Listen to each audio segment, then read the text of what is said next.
Well, we're in Atlanta, Georgia today to do a Comedy and Constitution tour. So right before we got on stage, I was pretty nervous, didn't know how it was going to go. Kamryn's really our hidden talent. She's hesitant about being the one out front. Her problem is she has my problem, which is to be a perfectionist about everything. I felt like I didn't have enough time and that everything had to be just right and perfect. I told her last night, I know that if you don't do it, you're gonna be kicking yourself for a while and wish you had. Thank you, Madam Chair and members. House Bill 82 amends Celebrate Freedom Week. Right off the bat, she has one of the best openings I've ever heard from a freshman. Trey and Reagan are standing there looking at her, and they kind of look back at Rick and I. We were kind of up there wondering, what are we up here for? And that is classic Kamryn. She worries and worries, and she gets up there and she just performs like a pro. In that moment, I was just really excited and just thought, you know, I did it, I can do it again.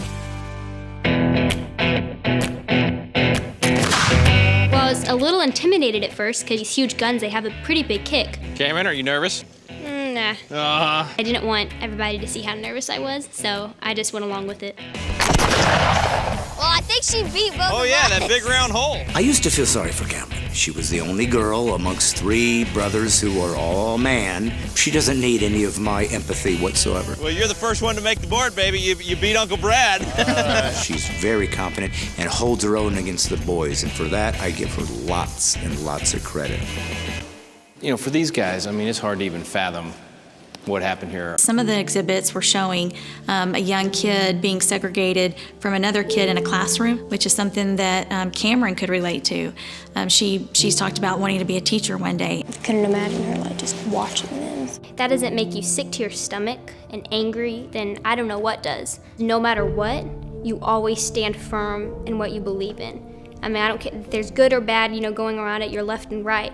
You always stand firm in what you believe in, and when you're doing that, you can then encourage others to stand firm in what they believe in. So the greatest thing that a human being can do is to serve God. And I know with all my heart that Martin Luther King Jr. actually served God. I know he did. Their goal was to serve God ultimately and to inspire others and to accomplish things that God was telling them to as a family. And I think we can definitely relate to them in that way, that God has given us these opportunities and we have this goal on our mind of what, you know, God has given us and what we are set out to do as a family to inspire the nation. And I think we can definitely, you know, relate in that way.